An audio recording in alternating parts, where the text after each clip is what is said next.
get five for shred. Every textbook read says bring you the bread, but guess what we got you instead? We got the guillotine. We got the guillotine. You better run. We got the guillotine. We got the guillotine. You better run. We got the guillotine. We got the guillotine. You better run. We got the guillotine. We got the guillotine.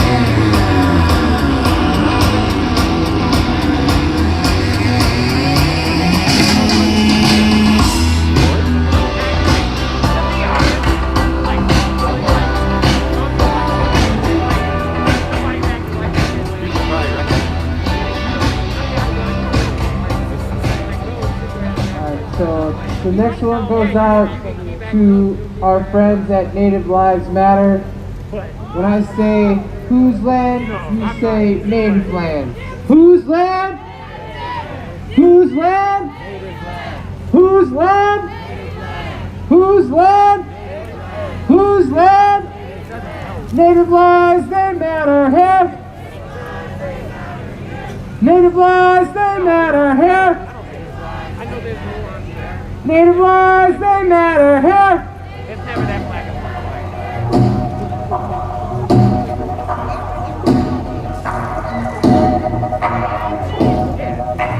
Because we're about that land back shit. I do want my indigenous families to get their land back.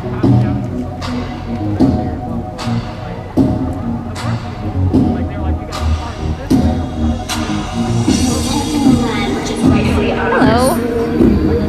We're live right now in Brooklyn Center, right in front of the Brooklyn Center Police Department that is still behind 2 layers of fencing.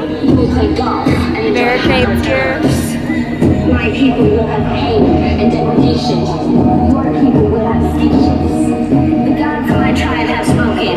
They have said, do not trust the pilgrims. For all these reasons, I decided to scalp you and burn your village to the ground.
Of American Indians today by the film industry, excuse me,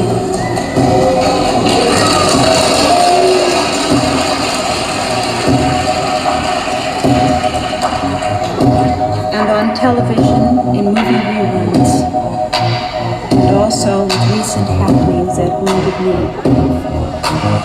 We're taking the land which is rightfully ours.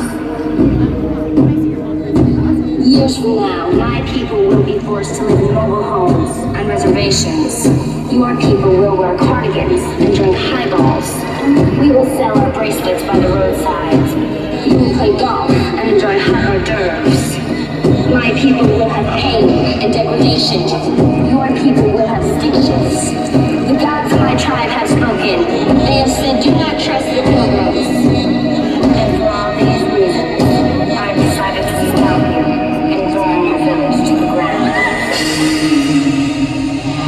Give yourselves a hand for hanging out here and holding space for Daunte Wright. Say his name! Say his name! Say his name! Say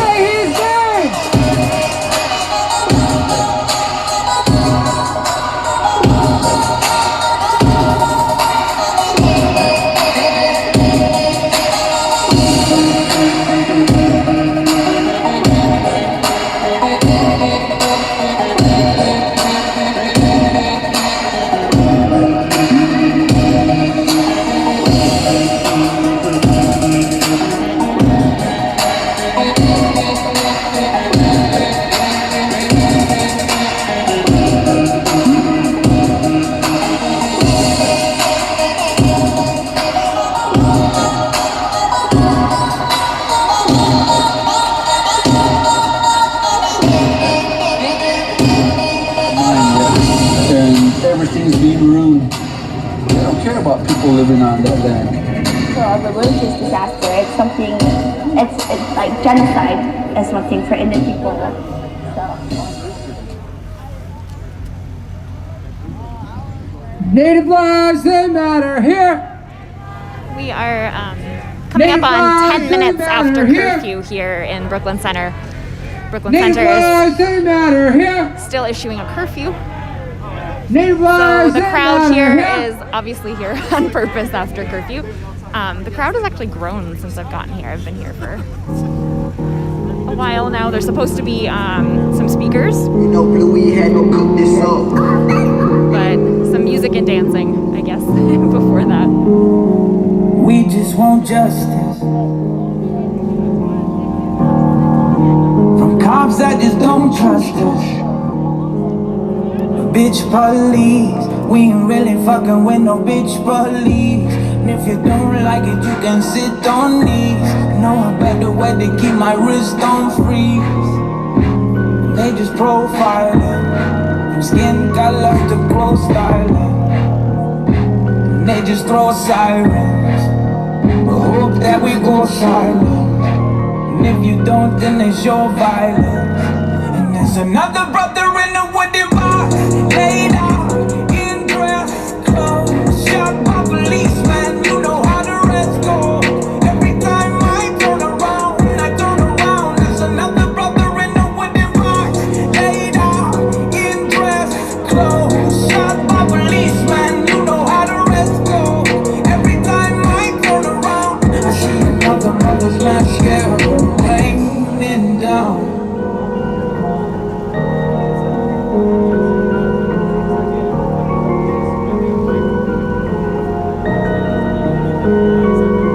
Just want justice from cops that just won't bust us. The bitch police, we ain't saying nothing to the bitch police. Snitching when I'm coming, I'ma get you peace. We ain't doing nothing, why must I freeze? If you wanna search me, you come frisk on me. You just profile it. You just profile it. No silence. Why you blinded by your views? No silence. See me on the news, there's no violence. Just another brother in a wooden box, laid out in dress clothes, shot by policemen. You know how the rest go. Every time I turn around, there's another brother in a wooden box, laid out in dress. Okay, before we turn it over to Coalition Justice Movement leaders, big shout out. Happy 420, everyone. It's now an even better celebration because we got victory for George Floyd. So with that said, I'm going to turn it over to some peoples here. All right, Peter. How about the sound guy all the time for this movement, Peter? Yeah, Peter. All right, folks. My name is Jailani Hussein. Just wanted to greet you all with a greeting of peace. Assalamu alaikum. Rahmatullahi wa barakatuh. May peace and blessing be upon you today, this evening, tonight, and the rest of your day. It is, as Peter said, it is 420. Huh? No.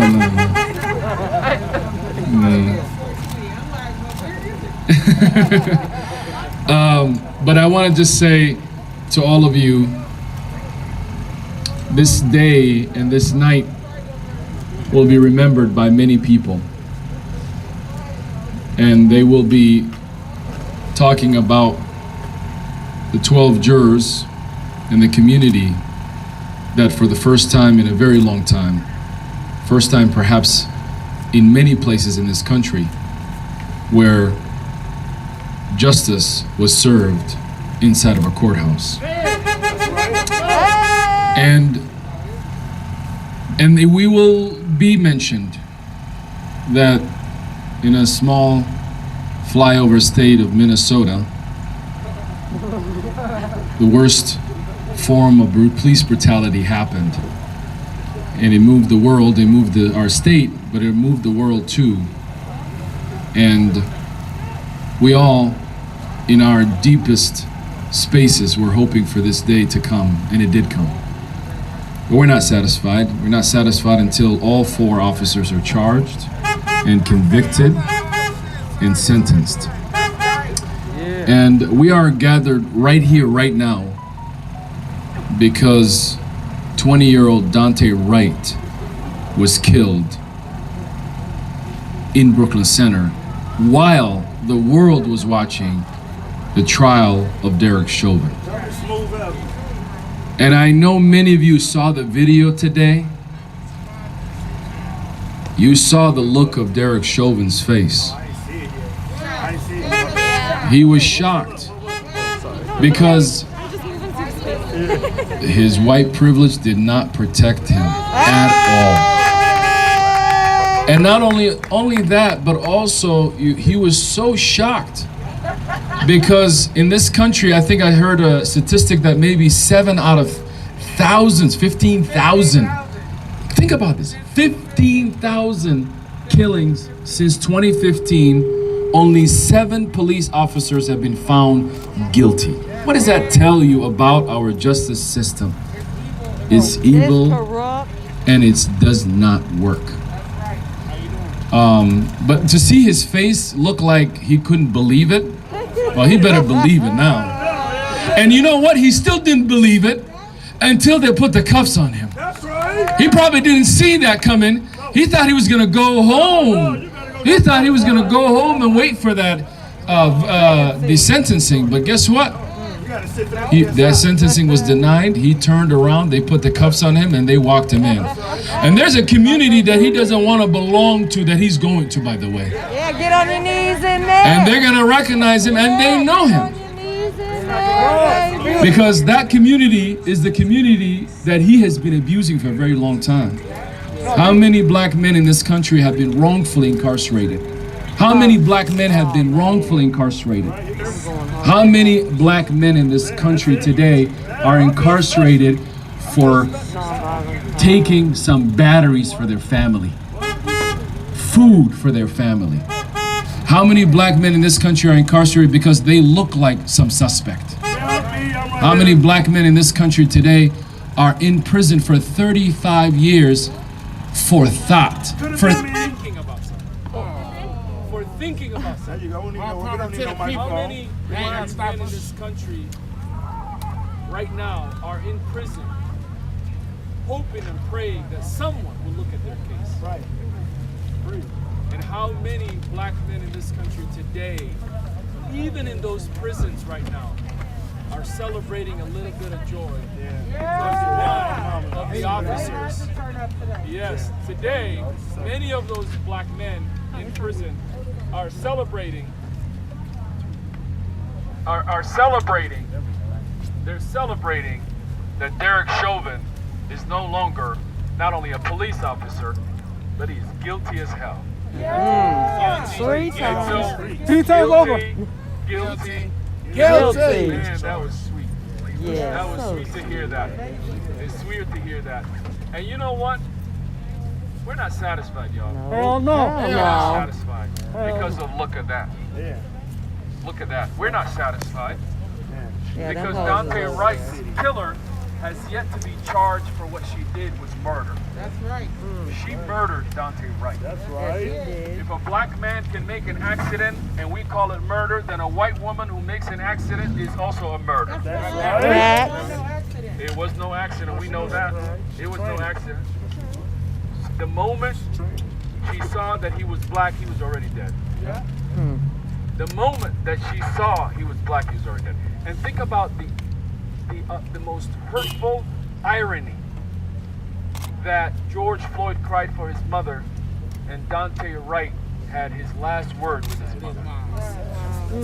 What does that tell you? Daunte Wright knew something was happening, and the only person he found solace in was the voice of his mother. And this tells you that there is something that is coming right now. I don't know what it is, but something is coming because I think we're making a corner. We're turning a corner. It may not be a very wide corner, but we're making an edge to a very long road of injustice in this country. You know, people all over the world today are celebrating guilty, guilty, guilty. And we all should be celebrating guilty, guilty, guilty. But we want more guilty. Yes. We just got our appetizer. We want more guilty. We want guilty for the system that continues to kill black, brown, and indigenous people across this country. We need justice. If we got justice inside the courthouse, we want justice outside the courthouse. Because there are too many people hurting. And the same police departments that killed George Floyd, that killed Daunte Wright, that killed Adam Toledo, will kill again. I just heard that there was another killing today. I can't. Columbus, Ohio. Micaiah Bryant. 15 years old. 15 years old. They couldn't even wait the verdict to come out. Micaiah Bryant. Micaiah Bryant. Say her name. Micaiah Bryant. Say her name. Micaiah Bryant. Say her name. Micaiah Bryant. The last thing I want to tell you, or one of the last things I want to tell you is, for many of you today, it's important that we not only stay in these streets, but it's even more important to continue to make this commitment toward justice. Thank you. We need to continue to make this, thank you, Peter. We need to continue to make that commitment toward justice. There's a lot of people who showed up since Sunday here. There's a lot of people who continue to show up in these spaces, but their heart is not in this fight. We need people that their heart is in this fight. And I'm going to tell you how you can have your heart in this fight. The way you have a heart in this fight is you fight for these families. These families, they always come out and they pour their heart out, talking about how they lost their loved ones. And we need to think about that. We need to empathize with them and be boots on the ground for these families. This has to end. And we need to not be satisfied in small victories like we see today. We need to demand a full systematic change and overhaul.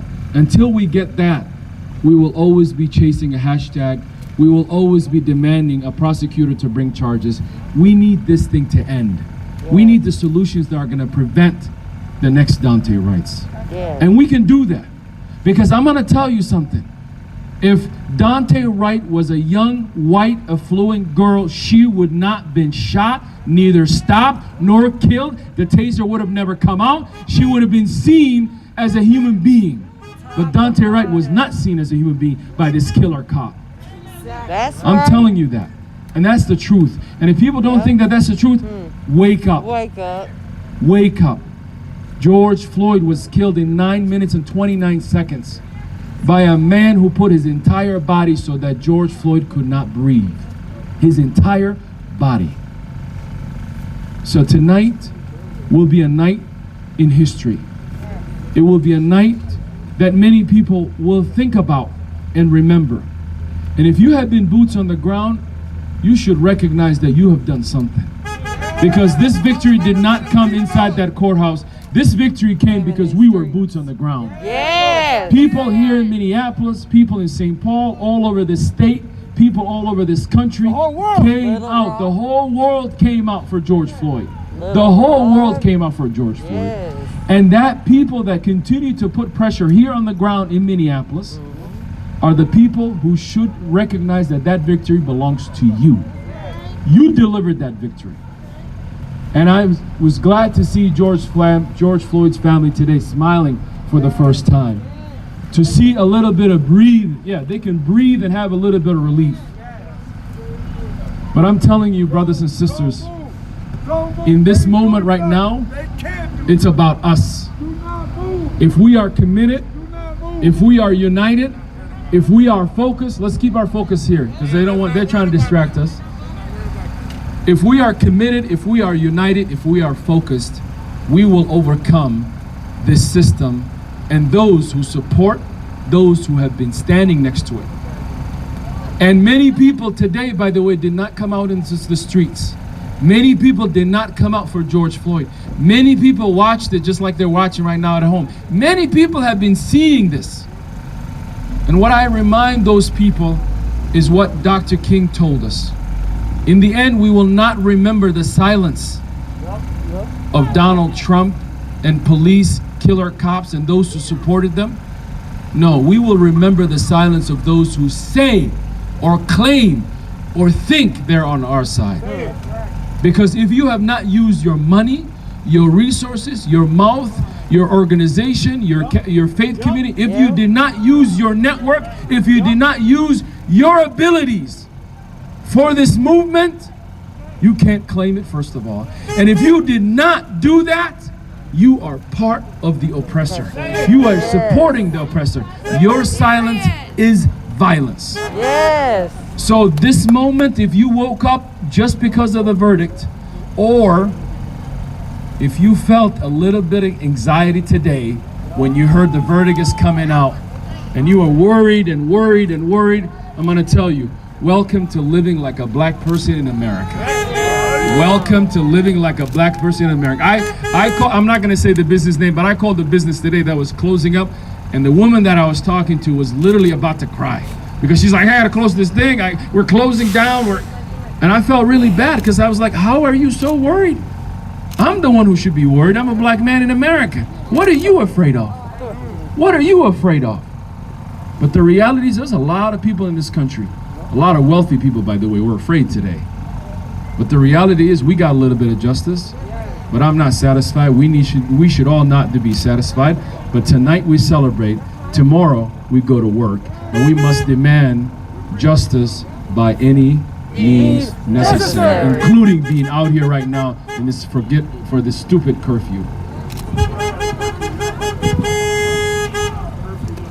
Say his name. Daunte Wright. Say his name. Daunte Wright. Say his name. Daunte Wright. Say his name. Daunte Wright. Say his name. Daunte Wright. Say his name. Daunte Wright. Say his name. Daunte Wright. Say his name. Daunte Wright. Daunte Jr., we love you. Community love you. You understand these families. He had a little sister. We love you. He had an older brother. We love you. Katie, we love you. Aubrey, we love you. You understand how hard this is for these families? Just imagine. Put yourself in their shoes. It was an accident, but put yourself in their shoes.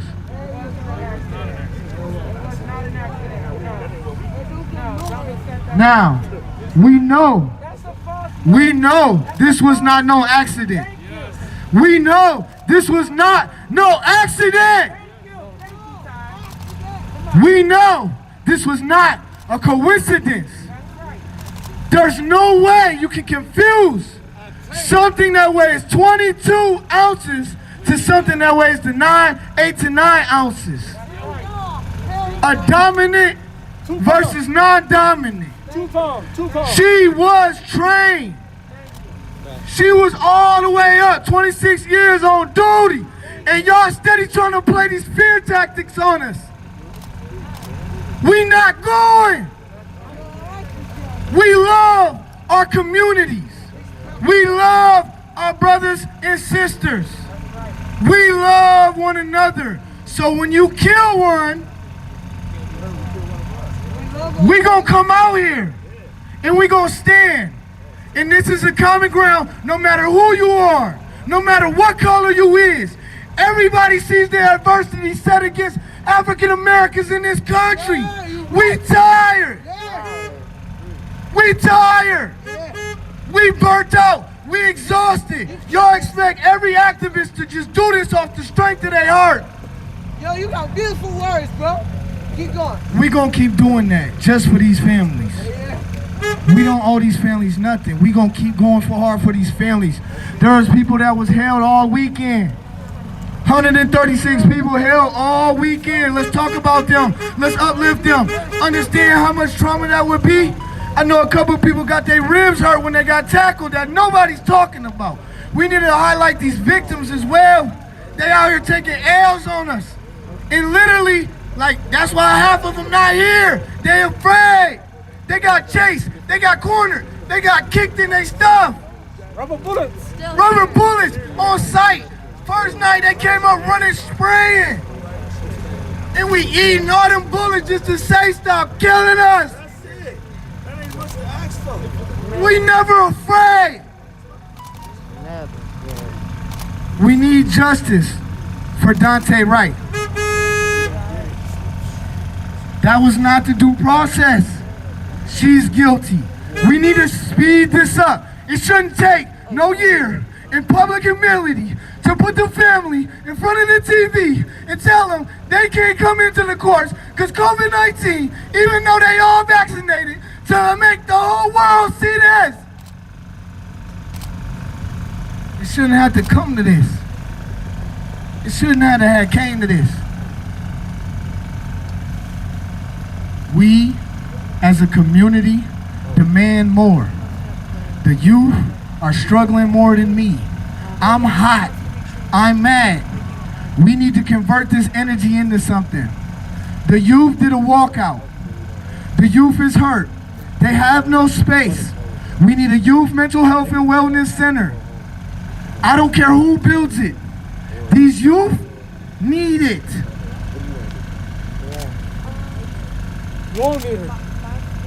We have to continue to uplift one another.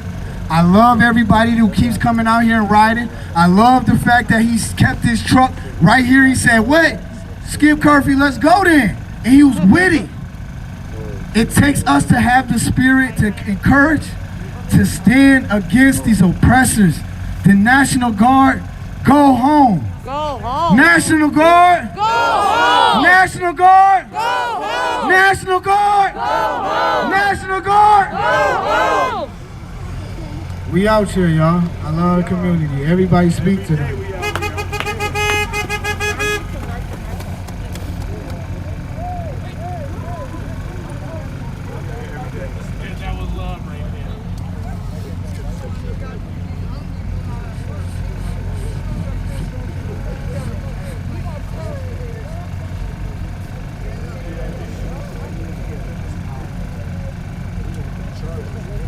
Whose streets? Our streets. Whose streets? Our streets. Whose streets? Our streets. Thank you, Jesus. Thank you, God, man. George Floyd and his whole entire family, the community, the people, we deserve what we have heard today. Guilty, guilty, guilty. 3 times. Guilty, guilty, guilty. 3 times. But I want to remind everybody that we got to continue to be out here, boots to ground, pushing legislative changes for our community, uplifting our people and our organizations that's out here. We got plenty of organizations that's ready to step up to the plate and police our community. We don't need these motherfuckers. Excuse my language. We got CPAC. We got Twin City Justice for Jamar Clark.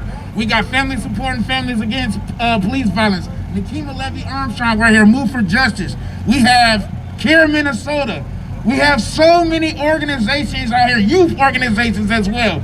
We gotta continue to uplift our brothers and sisters to make the changes that we need in our community. We gotta uplift our brothers that's in the legislators. John Thompson.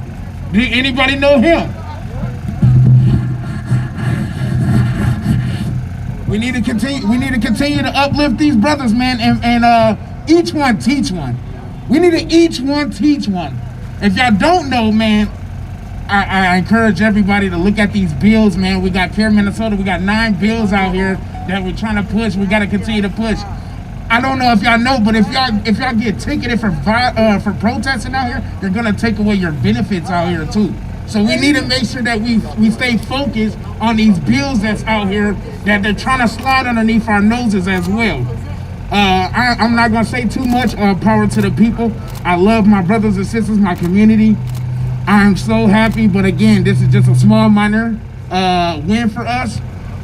Justice for George Floyd, justice for all stolen lives, and then yeah, man, we gotta reopen all these cases. We need all these cases reopened.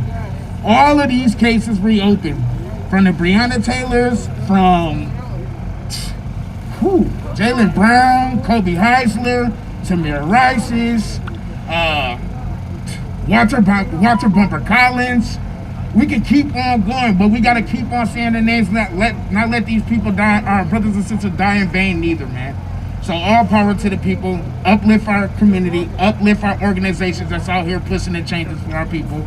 Black Lives Matter Twin City, Black Lives Matter Minnesota, Black Lives Matter St. Paul. Please connect with some of those organizations and figure out what you can do to help our brothers and sisters out here. I love y'all. Cortez Rice. Yay.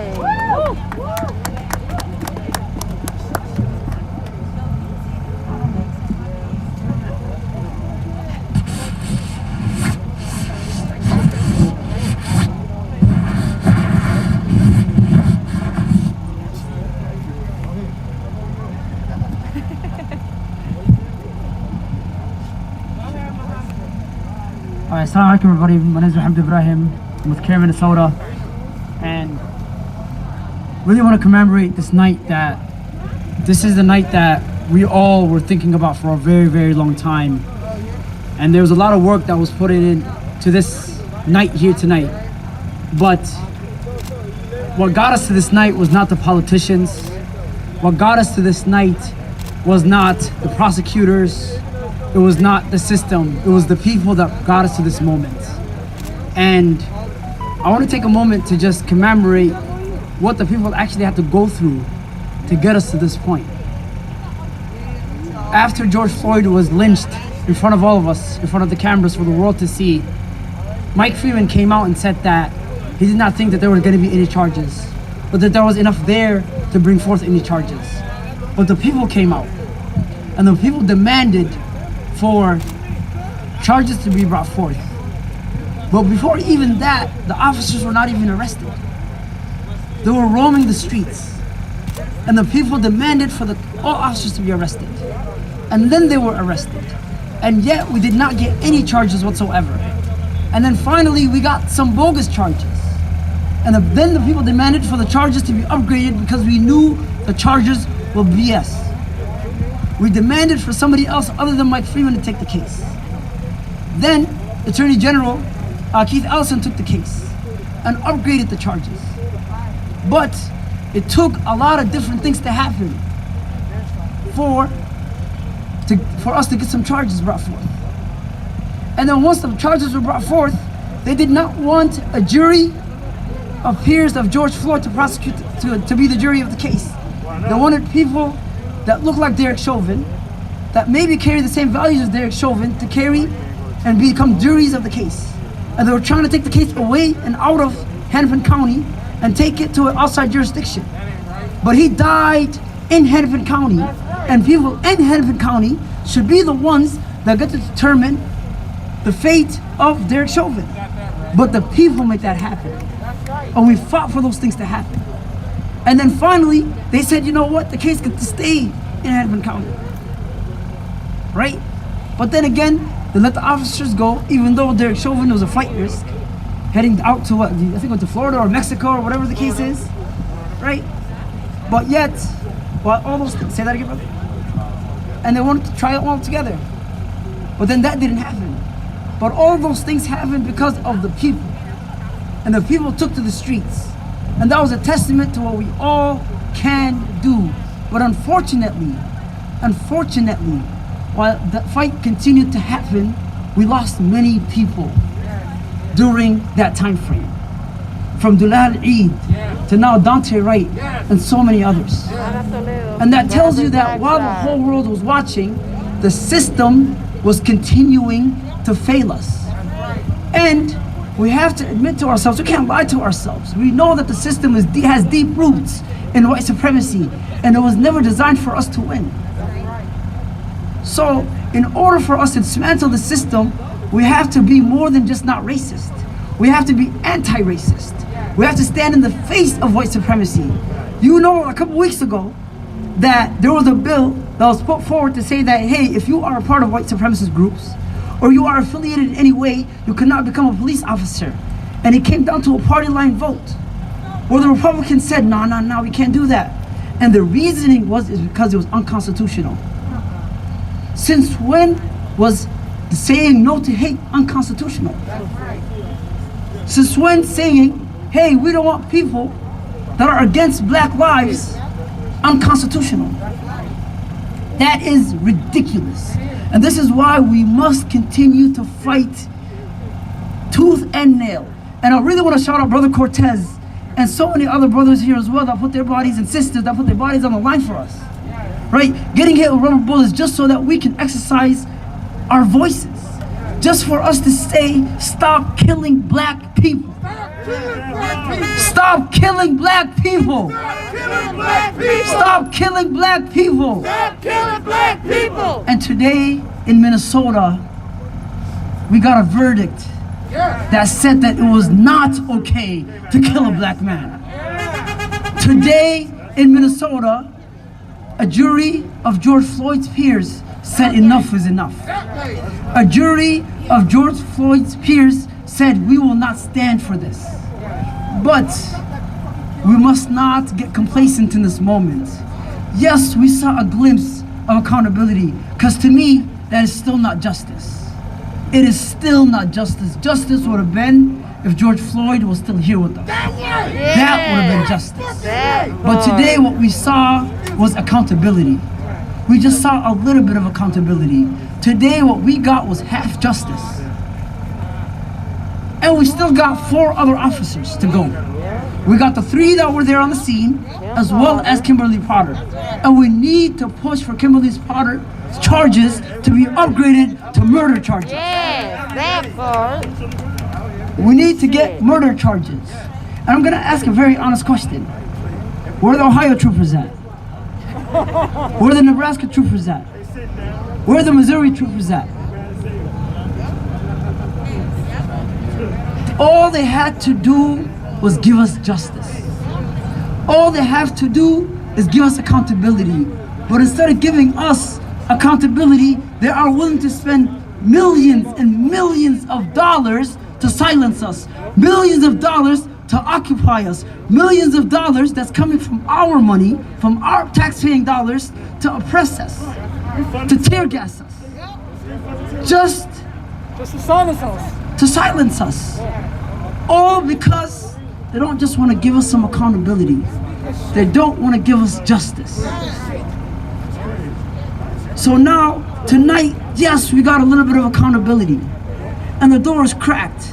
But it is up to us to open that door fully wide open. It is up to us to demand for all of the cases to be reopened. And it is up to us to make sure that families don't have to come out here and re-traumatize themselves just so we can get their voices heard. Just so they can say, hey, I want some accountability. Because we know they will never ever get justice. They will never ever get justice. But it is up to us to hold these officials accountable, to hold the police accountable, to hold the system accountable, because it's the city of Minneapolis, the state of Minnesota, and the United States that's guilty. That's right. Along with Derek Chauvin. And I was happy that Derek Chauvin got guilty charges, but I'm not gonna lie to y'all, I was a little sad as well. The reason why I was sad is because we were celebrating something that should have been normal. You know what I'm saying? And it's really, really bittersweet to me personally, because that tells us that we got so much work left to do. And yes, we're gonna celebrate tonight, but tomorrow we're gonna roll up our sleeves and get back right to work. That's right. Thank y'all. That's right, bro.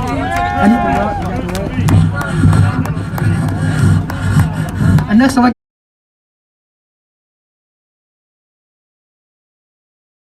Racial Justice Network.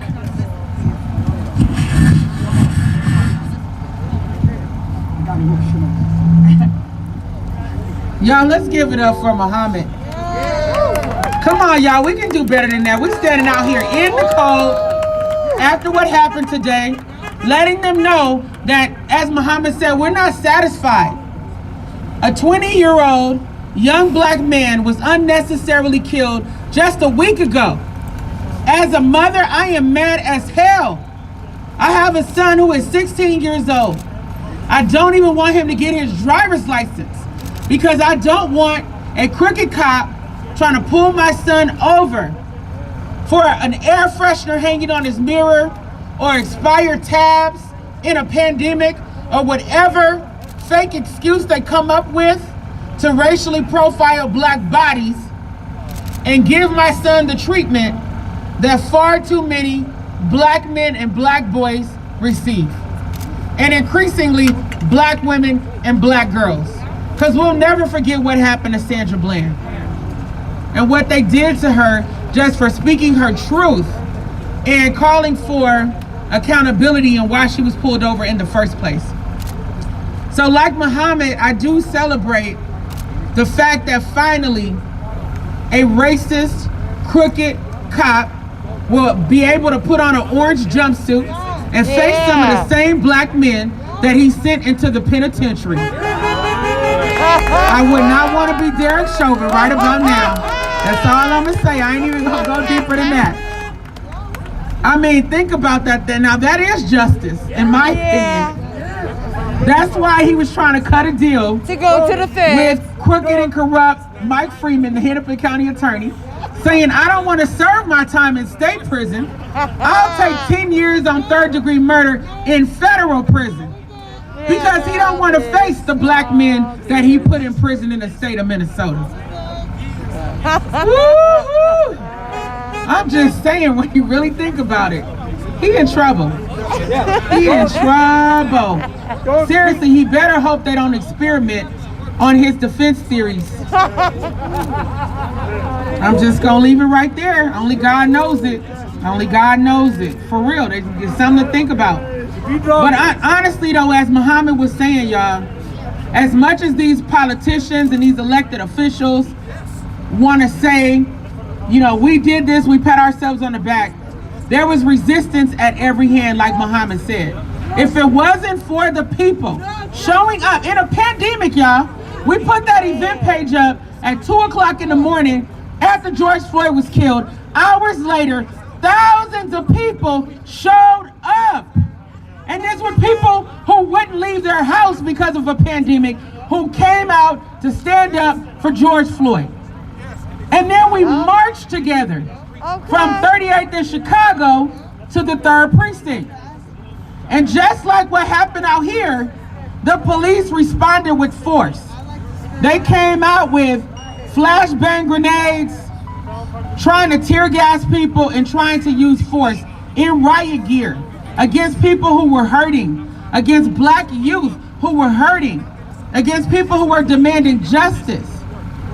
So for me personally, I have lost confidence in Governor Tim Walz.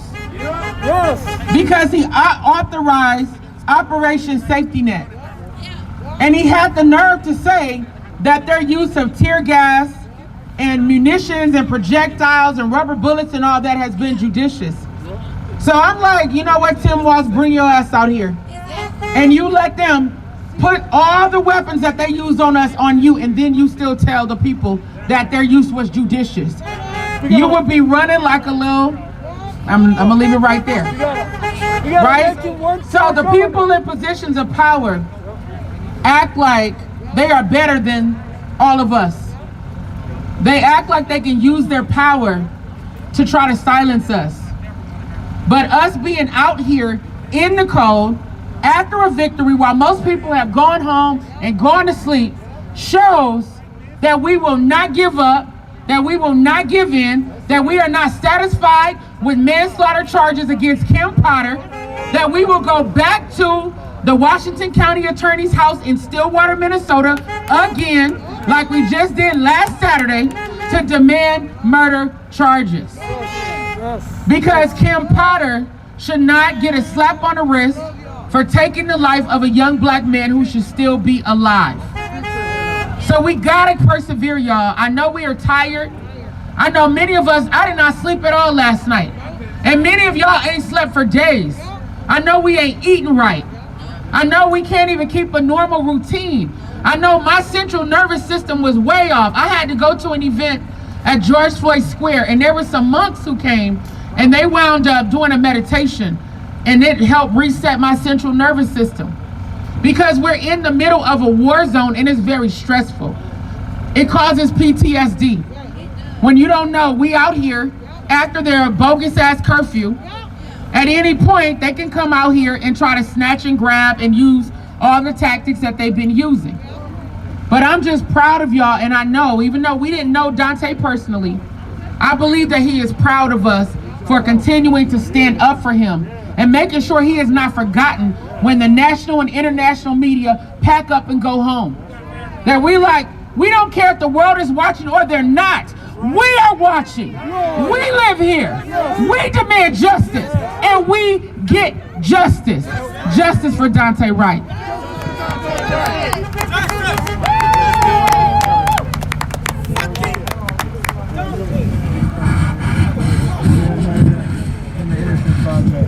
So my man's right here from the Innocence Project is in the building.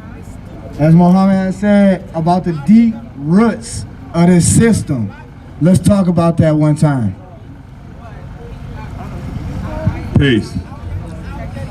You know, I came down here today because the more I thought about it and the more I looked at this with Daunte Wright, I came here the other night and stopped through, but I flew down here because I did 32 years in prison for a crime I didn't commit. I just came home. My name is Darrell Jones. You Google that. I did 35 total. So you all are in prison right now and don't even know it. At least I knew it when I was in. Don't be concerned with that. That's what they do to us in the joint. It's the same thing. This is what they do to us in the joint. It's a factor of keeping us going. Now, nobody out here is not really thinking about this, but while y'all out here wilding out, if you look at all of us in the system, how many murders you hearing in the prison? You ain't hearing that. Because we click up, white, black, all that, mob dudes, all of us. We click up. I'm originally from Chicago. I'm telling you, right? I'm here in Boston and my peoples. We click up. You have no choice but to click up. You got so many movements. I was sitting in the joint like, wow, which slogan do you damn follow with these people, right? We saying defund the police. I'm gonna hip y'all, put you up on game.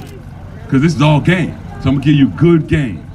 How you defunding somebody who is working overtime, getting more money than they ever got all across the country?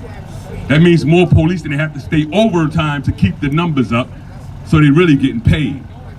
You want to defund them? Put you up on how you defund them.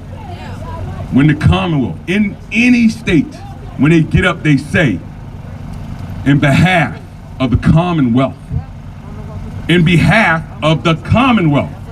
That means that's your credit card. Now, if I go take my man's credit card and just go use that and he find out, he gonna be like, nah, bro, I didn't tell you to use that credit card because you know the PIN number. They hip to y'all's PIN number. They know how to get into your account because you're not paying attention. You ain't been gone long enough, you ain't felt enough. You're just moving, independently moving, but you ain't feeling your movement. You gotta feel your movement. When I'm telling you about what they do to you, be careful what they do. When they get up and saying Commonwealth versus Darrell Jones. I've been with everybody. My man Sean Ellis right now, we on the Netflix. That trial 4 is my man, that is us. I'm at the last part of it waiting for mine. We doing them all over. We gather, you all didn't even see that gathering. We had over 250 of us. 250 of us, innocent men, Central Park 5, all of us. National exoneration, I'm on that list. Those of us they can't question. So I was sitting here saying, oh, I wish they would come over and arrest this innocent man again. So we could talk about why. Because I'm talking about you, right? So when they saying that, you need a chant, so I'm gonna give you a chant that you need to be saying. Because they can't say in behalf of the Commonwealth if you all were saying, not in my name. You'd be taking your power back, because who is he representing if you're saying not in my name? If all of this state was in position to be saying one word, not in my name, do you all know what would happen? Then they would be in court saying in behalf of who? You would change the system instantly right there by taking your credit back. Don't get played, wake up. That's how they played me. And you need to be hip to something else. What happened to that white man in there? It was all white police that put me away. When you looked me up, everything that could happen to a person happened to me. You know what opened the door for me to come home? For a white juror, Miss Somebody, I give her back the love for that. She came forward and she said, oh, you know what, 32 years ago, She didn't want to die with it. She died as soon as I came out. She said, you know what I did? Not her. 3 white men on the jury. I had an all-white jury. You gotta remember, this is 85 when I'm going to joint. I was 18, I'm 54. Peep game. That's my whole life. You understand that? I don't get that back. No matter how much bread they give me, I don't get that back. When I was in that joint, I lost my grandmother that raised me, my brother, my son, not counting how many cousins. But the issue was, I never even got to say goodbye to none of them. They just knock on my door like knock, knock, you lost another one, and go on about their way. I didn't go nowhere, I didn't share nothing. Don't let them play you out of what you could do. I was in a box. A lot of that time in that box in segregation, because I was doing this in jail. I won a United Nations award in jail. When I came out in Massachusetts, I worked for the mayor who just went to the White House. Say that. You understand that? Because they say, yo, that dude knows. I educated myself. In fact, I learned the law so much I got more people out of jail before I could get myself out. You understand that? I peeped their game. You heard? So I know their laws. That's what you want to be hip to. That's what you better teach your kids. You understand that? Our brothers don't be knowing that. But you better get hip to your laws. When you out here celebrating 4th of July, I'm not saying don't celebrate it because it's white and black and all that other constitution. We already know it comes from a racist agenda. We're going to keep repeating the same thing. We know that. No. Use the statute at the bottom of it. Look at the bottom. When it starts telling you life, liberty, and the right to happiness, Pursuit of happiness. then you have a right. The pursuit of happiness, you have the right. So you claim that right. If we're marching all over the country like we're marching right now and they seen us all over the world down about what they did to us, then they stole a right. And we didn't even tell them that. We got every scholar in the world because they read a book on pain, because they read a book of time that I did, and you teaching in the college and you really think you telling them something? I lived that shit you making money off of talking about. I know what that's about. I ain't no Martin Luther King sucker. You know what that means? Hell yeah. I feel it's a disrespect to Martin Luther King for anybody to be saying, yeah, Martin Luther King had a dream. I tell you what, I know a lot about comas. I was in one for 32 years. If I had a damn dream and y'all ain't waking up in 32 years, I'm in a fucking coma. Well, that's what we saying about him? That shit was supposed to have been woke up and we wouldn't have had this. Exactly. This about us. Right. We so focused on them and what we got to say to them. Yep. I don't need nothing from them but their light right now. So you can see what I'm saying. And if you don't like what I'm saying, you know what I meant. That's right. You understand? Listen, I'll tell you his night in prison. Now you're getting it from somebody that walked in there at 18. I know his night in prison. Now he gonna come in, right? Now this is the funny thing about prison. This is for my young brothers, man, my bangers. You understand that? The ones that get it in, that put it down. Let me hip y'all to something, man. I learned this real easy, watching everybody come in, every generation of gang. I've been everywhere. I done seen it all. I done met everybody you done watched on TV. Aaron Hernandez, right over here where I'm at. I done met them all. You go to his Gladiator series and you'll see I'm the one they came to speak on that. You understand that? Listen to this carefully. Peep game, I'm not just talking to you. I didn't come out here, I flew out here. And I've been speaking at the bigger places in the CNNs and doing what I'm supposed to do. But I'm supposed to be here too. Yep, that's right. You dig? Yep. I'm supposed to be here too. Yep. Wherever there's a light, we're gonna get that light. There's a whole bunch of us innocent men and women across the country. I speak for us. I speak with us. Others speak for us, speak with us. We got a nation, right? We ain't got to be telling those stories when my brother was standing telling you. That's how unaware we be. In your name, they put me in jail for my whole damn life. And I can walk around and you don't have no idea who the hell I am. That's why I said he got a fair trial. Because everybody that's in prison like me, that are held down, I didn't have no limelight. That's right. I didn't have nothing. No investigator, extra money, stop the judge, hold this up, wait a minute. I didn't have none of that shit. So we actually gave him a fair trial, so we don't never have to hear from him to get one of those. If he's telling you that, I'll come back.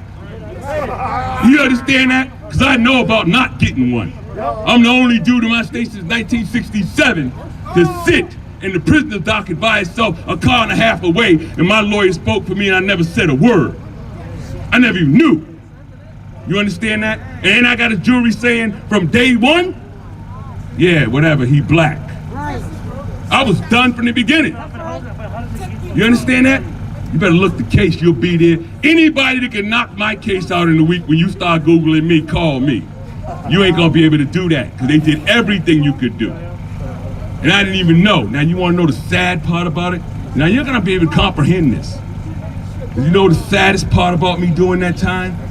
Because I didn't do it, whoever shot the dude, they shot him, popped him, and broke. Nothing else. Now he's draped in jewelry. So with Scarface as well, he's from Cuba, and this dude right here was the biggest drug dealer going, and he's draped with jewels, got his car, got drugs, and somebody just walk up on him and pop him and run off. Well, I'm from the hood. We don't just pop nobody and run off. I came to get something. Change, we gonna snatch, we gonna get something.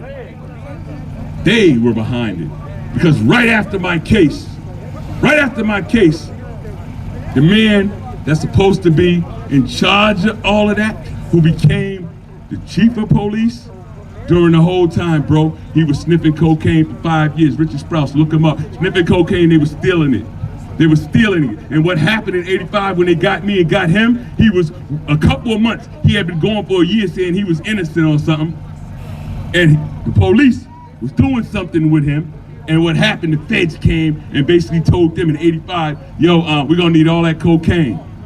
And they were like, cocaine, yeah, that y'all been holding since the '67. They never used an evidence room. They were taking it home since '67, bro. So now the feds are there telling them, yo, we're gonna need that cocaine. Where they gonna get it from? Where they gonna get it from? You think they just had it in their house sitting there? Wake up. Wake up. You want something out here, take it from me. You better start telling them not in your name. That's how you snatch power. That's how I got home. Not in my name, you won't be holding me up in here. I'm gonna flip that back to you. Convo versus me, let me get my numbers up. You heard? Let me get my numbers up.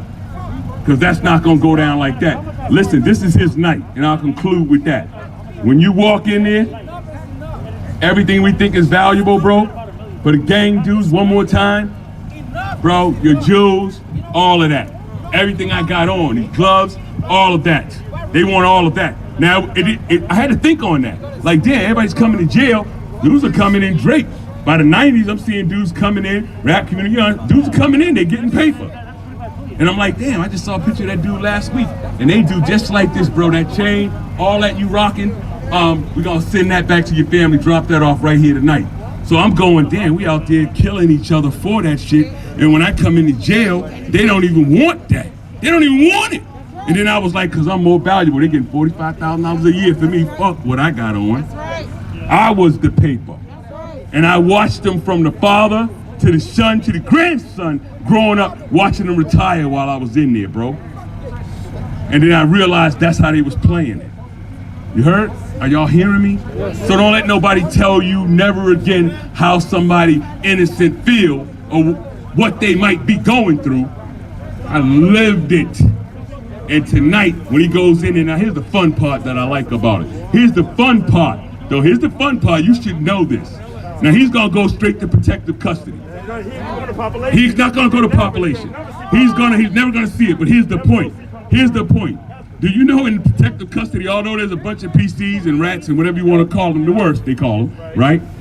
They will turn on him. So all night, right now, they're yelling to him, you piece of shit. They're gonna say that all night. They go at him all night, so the rest of his time in prison, he is the target, Holmes. Mentally the target. All night when he's trying to sleep, they banging on that wall. I should know how we doing. You understand? That's his life right now, right?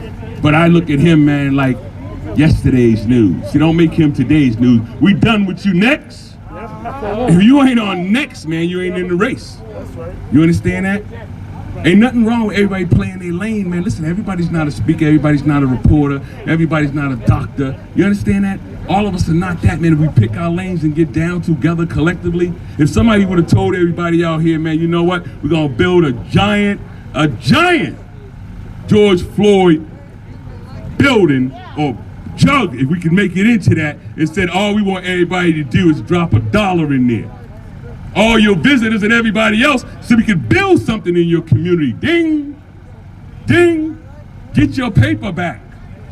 And I tell them about me, get your paper back. Because if they took $45,000 a year and it turned into $50,000 a year, if they took that much money, that was your taxpayers' money, right? So now, what's fraud? If they didn't get the right man and they got your paper, why y'all ain't getting your paper back? Tell them to give you that money back so you can put it in the schools. Every innocent man around the country start telling them the money you took for our taxpayers' money, that was not the guy. That would be fraud if you keep our money. We need our paper back. We're going to build a school with that. Didn't let all tell them about that. You heard? Wake up, man. Don't get played. You know that black and white game? This is a reason. Let me hip you all to something about that right there. Only babies be concerned with colors. That's why they teach you when you grow up in school crayons. This is green, this is blue, this is red, right? You all don't got time for that. Because let me explain something to the white people so you understand clearly. When you hear the word nigger, we know that's what they called us, right? But when you ever heard white trash, black people didn't come up with white trash. That was other white people putting them aside because they messed with us. So y'all under the gun as white trash. So you rock with us. If you were in a position where they thought we were trash, yo, you ever see that Antique Roadshow where they find something super valuable? Y'all probably the most valuable thing on the planet. Get hip to that. Peace, love. Darrell Jones, D-A-R-R-E-L-L, Jones. Appreciate you, brother. Appreciate you, brother. There ain't nothing you could do to take back time like that. Can't nobody speak to that. If there's other voices over here, it's their time. We need to air out more voices. Nitty, come say something, my brother. Yo, I'm gonna be quick because I ain't gonna lie to y'all. I just got through watching the video in the car. I gotta go home and do some analytics. I gotta contact the people in Ohio. This is gonna be a rough one. It ain't gonna be a easy, clean cut. Excuse me, y'all. No disrespect. Yo, no disrespect back. Yo. Y'all right here behind me. Black man. Yo, can y'all walk down there? Thank you. Anyway, I'm sorry. It's just hard to talk to somebody directly behind your ear talking about absolutely nothing. All right, especially while we talking about black lives. All right. We got to stay out here. We got to keep going. We got to stay motivated. Hey, yo, bro. Excuse me, sir. Yo, bro. Yo. Can y'all please stop, bro? Please. I know I'm talking about black lives dying out here. Can y'all just stop? Can y'all stop for a second, please? Straight up. Oh, I don't play that disrespect stuff, bro.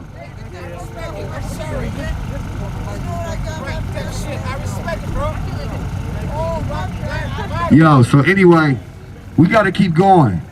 This is not a victory. We got a moment where we can sit back and we can be happy for the family that they got justice. But as a movement, we're gonna continue until we get legislative change. We got to get real, true justice. We can't get justice until we change everything. We can't get justice until we change everything, okay? We got a lot of problems in our community, okay? When we talk about defunding the police, we're talking about taking money away from what they're doing and putting it back into our community, okay? There's nothing wrong with black people. Poverty causes crime, not black people, okay? They want to confuse you. They want to tell you there's something wrong with us as a people. It's the conditions that we under that make us act the way that we act. Every race of people that fall into the same conditions that we are in act the same way. When we move into the suburbs and get the same education as white people, we act the same way they act. We go to the same schools and we actually have better scores than them, to be completely honest. You know what I mean? We excel when we're in the same situation. We're the only race of people that actually rise up out of poverty. There is no other race of people that rises out of poverty but black people. Out of all the oppressed races, we're leading the way for all the races that are oppressed. With politicians, with celebrity, with financial goals, and with even fighting. And we got the heart to fight for everybody in the world. If the police was to kill a white person, black people are gonna be out here marching for y'all too. Not the other races, I'm just being honest. That's how our heart is. That's why we need to be protected by y'all, okay? Because when we get change for black people, it's going to be change for all people, okay? They're not going to write laws for black people. They're going to write laws for all people. Even though we're getting change for black lives to matter, they're going to write laws that change lives for everybody, okay? They're not just going to write laws for black people. None of those laws are going to say, okay, black people get this, black people get that. All the law changes that you're going to get are going to be for y'all too. If something happened to y'all that's unjustly done by that police force back there, then y'all are going to get the same afforded rights that we going to get. Because when the government do something to y'all, they don't give a fuck about y'all neither. When it comes to that. You see what I'm saying? I'm just being real with y'all. White people at the bottom, they don't respect y'all. They feel like y'all wasn't supposed to fall off the slavery. Y'all all got properties and houses and shit. And the white people that fell off, they don't respect y'all. Let's be real. So the white people that's at the bottom with us, they have cut y'all off. Y'all are the same as us to them in their eyes. Y'all got a little privilege because y'all white, but we all eat crumbs underneath their table at this point from the government. Y'all don't have nothing better than me. You might own your house, but you live next door to me. You might own your car, not lease mine, but we driving the same shit. You cannot move out of a community where I live.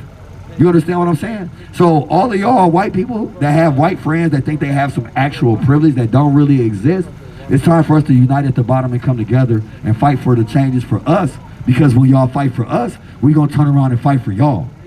Y'all understand that? At the end of the day, we need change for black people, but we know the realistic wars between the rich and the poor. Y'all all realize that, right? Ain't no rich white people out here just marching around with us. You know what I'm saying? I'm just being real with y'all, okay? It's white people that feel like, I've been through some shit too. You know what I'm saying? Be real with y'all. It's some white people out here that feel like they've been through some shit, but still respect us because they know it ain't shit compared to what we go through on a daily basis.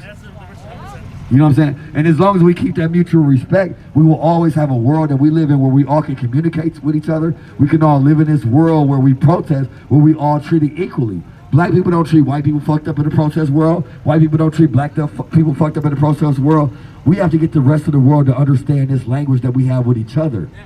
And once we leave this place, we go to the ugly world of racism that exists. That's why we love being out here. That's why you love being out here, why I love being out here, because inside of our own little bubble that we have created, there is no racism that exists inside of this bubble. And when a racist white person come in this bubble, white people remove them for us. So that's what y'all need to do in y'all real life. With y'all dads and y'all wives and y'all husbands that y'all laying with that y'all know are racist because y'all have changed, y'all need to do the same thing y'all do at the protest and eliminate them out y'all lives or make them change. That's the only way they're gonna change. They're not gonna change because my black ass up here talking about white people. They only gonna change if you talk about white people. They only gonna change if you stop spending money with white people. They only gonna change if you stop doing business with white people. That's how white people change. That's what we truly need. You come out here every goddamn day and march with us, but if you don't change white people that's racist, that we can't change, then you're not doing your fucking job, okay? And you come out here and support us, you don't have a voice here, but when you go home, your white voice is to change white people. It's to amplify our black voices. You take your white voice and you go amplify my black voice in areas where my black voice not respected. It can't go. You get what I'm saying? Right, right. Or it can't go. Yes. And as long as you do that, we can start to begin to get change. Right. At least we will be able to create a society where the people that don't comply to what we're talking about are eliminated. Right. Let me tell you how that's real. When we walk down the street now and do this and put a fist up, white people scared. They ain't never been scared of this before. They ain't never been scared of. White people will throw their fist up and don't even believe in Black Lives Matter now. When have you ever known in history white people to have to comply to black shit?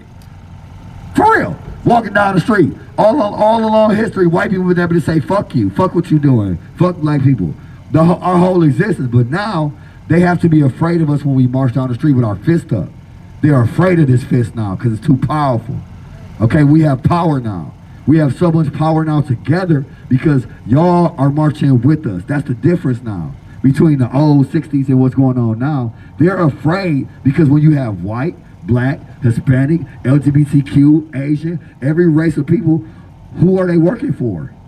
If all of us are out here in the streets as people together, who are the police working for? Who is our government working for when everyone is represented in this space?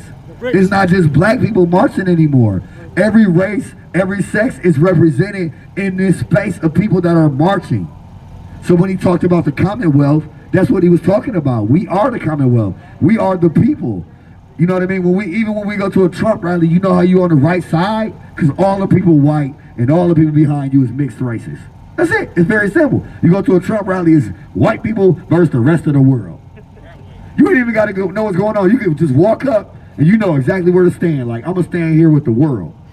It ain't that fucking hard. You know what I mean? It's white people that's mad right now that we got accountability for what happened. There's white people going all over. They're like, fuck black people, fuck Black Lives Matter, fuck this shit, this some bullshit, all this other shit, Blue Lives Matter. I love the Smurfs too. You know what I'm saying? I love the Smurfs too, okay? I'm for real. So I appreciate Blue Lives. I love the fucking Smurfs, okay? I don't know what the fuck a blue life is, but besides the Smurfs, you know what I'm saying? So shit, I agree with them on that. But at the end of the day, we got to make sure that we stick together. We got to make sure that we transition. Hopefully today is a day that people don't take as a real celebration, because we did not get a victory. You don't get a victory for something you're supposed to have, okay? This is something that was not supposed to happen. Like I called Cortez and I told him, I can't celebrate because George Floyd is dead. I can't. You think Daunte family celebrating right now? You think the young lady in Ohio family celebrating right now? Right after we got the verdict, 10 minutes later, they killed the young lady in Ohio. The police ain't taking a fucking break. 15 years old. They're not taking a break. They didn't kill somebody every day since the trial started. Over 40 people have been killed since the trial started. Literally. The police have killed somebody every single day since the trial started. And when you look at it, I was telling somebody on my live the other day, I was live and I was telling them, I said, look at the cities where it happened at. Chicago, again. Minnesota, again. Portland, again. I said, is it ironic that it keep happening in the same places? And then Casey Goodson in Columbus, Ohio. And then Columbus, Ohio, again. Okay? Something is wrong with the system. Apparently, if it keeps on happening the same ways in the same exact spots. Okay? The places that don't happen is the places that have overwhelming white people. Let's be real. You don't hear about that shit in Indiana that much. You see what I'm saying? Warsaw, Indiana, and all them other little places and shit. All the places that have like a majority of white people. You know why? Because when they pull their kids over, they tell them go home. They pull them over drunk, they call their parents, hey, your son out here drunk. Come get him, he going home. In these little white cities, they know each other.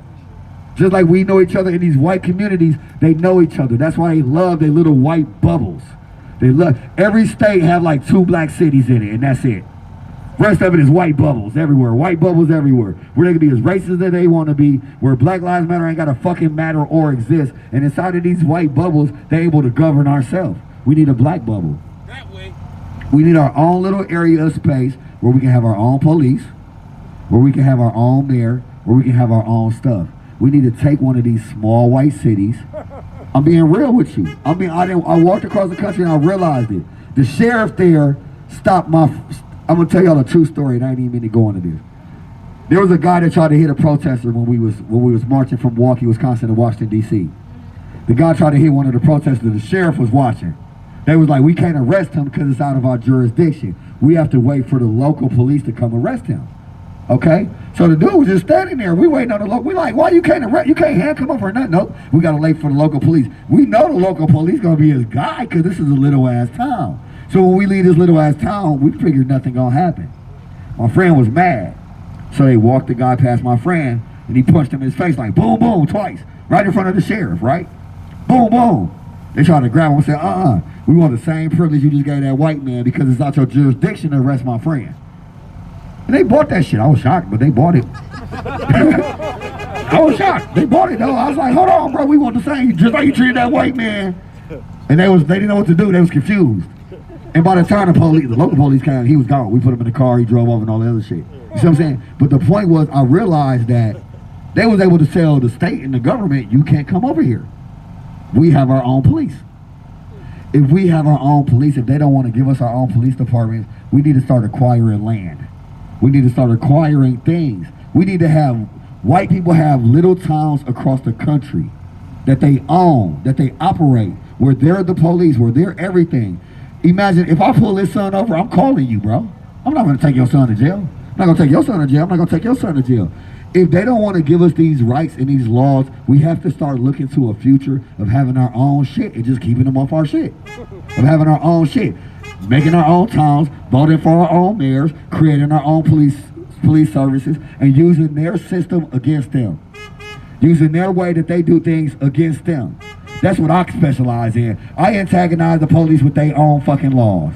I'm the dude that be like, I'm not touching you. I'm not touching you. And you feel like, damn, I gotta smack this dude's hand. I do everything I can legally within their system to make them see that your shit is fucked up. I can stand here, I can protest, I can break curfew, I can do this, and they be so fucking mad that they stab me one day. Body slam me and stab me one day, and I'm suing them for that. Because I ain't do absolutely nothing. But the point is, as long as we have two ways to do things. We can ask them for change, we can take change, or we can make change. All right? I'm not asking for shit. I'm here to take change. They're not gonna give it to us. So if they don't want to give us the change we trying to take, we gotta take that shit. We have all the resources right here. We got computer people out here. We got 1 million views worth of streamers out here.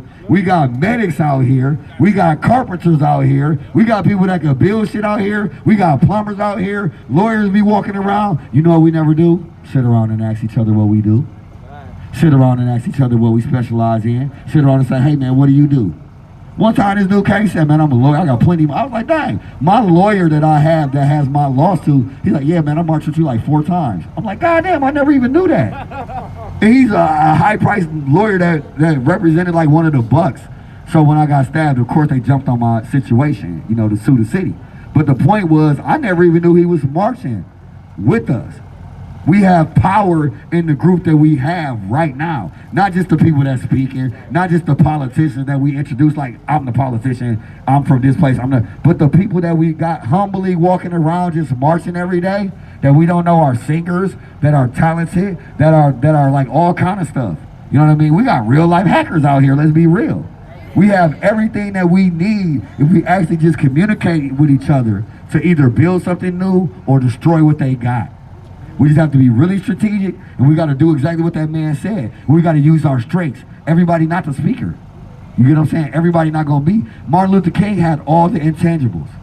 And I ain't trying to say this like it's music or nothing, but he had a look, he had a sound, he had a voice, he had a thought process. He was quick on his feet when stuff happened in front of him. You couldn't just trip him up with conversation. You have to have all of those things sometimes in order to be a great leader or a great speaker. And just because you can write the stuff, you could be a ghostwriter for great speakers. I'm just being real with you. A lot of people think they have to be the voice or the face of the movement, and that's not even what it is. Everyone has a place in this movement, okay? Find your strengths, tell people what you're strong at, and then build from there. And as long as we continue to build and build each other up, we'll be able to create an environment where we won't need nothing that they got, even if they don't give us that shit. That's what I'm with. I'm with saying, look, we're going to take this shit from you, or we're going to use your fucking shit against you and make sure that y'all can't take the shit that we gain on our own. All right? I love y'all. I love my city. I love the people of Minnesota. Support the activists to get more people down here. All right, everybody give yourselves a round of applause. So Peter got to go. Jan got to go home. We love you, Peter. So Peter got to go home. So thank you so much, everybody. Everybody give Peter a round of applause.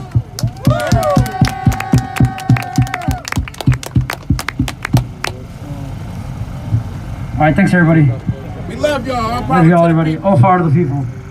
Donald Trump, baby, fuck Donald Trump, baby, fuck Donald Trump, baby, fuck Donald Trump, baby, fuck Donald Trump, baby, fuck Donald Trump, baby, fuck Donald Trump, baby, fuck Donald Trump, baby, fuck Donald Trump, baby, fuck Donald Trump, baby, fuck Donald Trump, baby, fuck Donald Trump, baby, fuck Donald Trump, baby, fuck Donald Trump, baby, fuck Donald Trump, baby, fuck Donald Trump, baby, fuck Donald Trump, baby. You're a stupid motherfucker, embarrassing the whole country.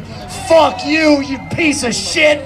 You little son of a bitch. You think you're just gonna get up in the morning and tweet out some bullshit? No one wants to hear it. No one wants to see it. Fuck Donald Trump. Fuck Donald Trump. Fuck Donald Trump. Fuck Donald Trump. Fuck Donald Trump. Fuck Donald Trump. Fuck Donald Trump. Fuck Donald Trump. Fuck Donald Trump.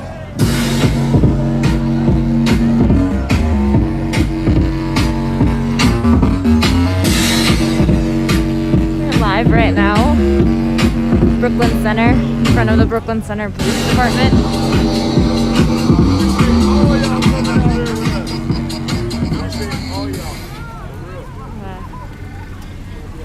Small group out here right now after curfew. Curfew started at 11. I just got my life. I'm surprised. They like floated up and then... They literally just wanted people to think they were going to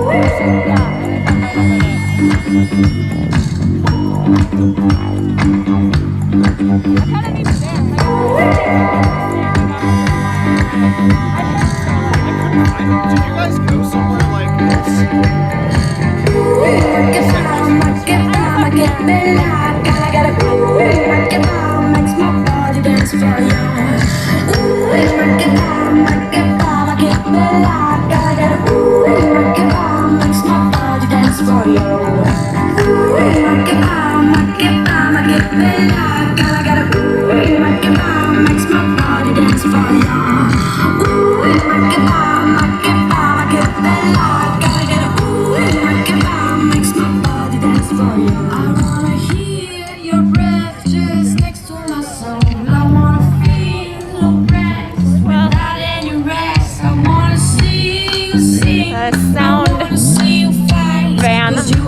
Gonna head out, so it'll get a lot less eventful here shortly without the mic and without the music, so I'm gonna end this, probably head home. It's been a long day. Again, we've been live out here in Brooklyn Center in front of the police department. Nice chain here with handcuffs.